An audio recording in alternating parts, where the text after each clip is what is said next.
বিদেশে আপনি কি কন্ট্রাক্ট করে এসেছেন জানি না,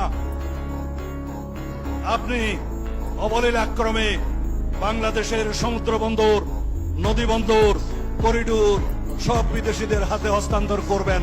কি চুক্তি করে এসেছেন? কি এখতিয়ার আছে আপনার? কি ম্যান্ডেট নিয়ে এসেছেন? আর কি সেই আক্কেল জ্ঞান নাই?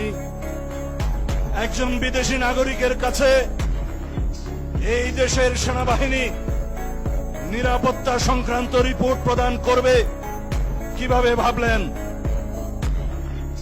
তিনি রোহিঙ্গা করিডোরের নামে, মানবিক করিডোরের নামে বাংলাদেশকে যুদ্ধক্ষেত্রে পরিণত করতে চায়। বাংলাদেশের মানুষের সাথে আপনি কথা বলেননি, এদেশের রাজনৈতিক দল সমূহের সাথে কোনো আলাপ আলোচনা করেননি।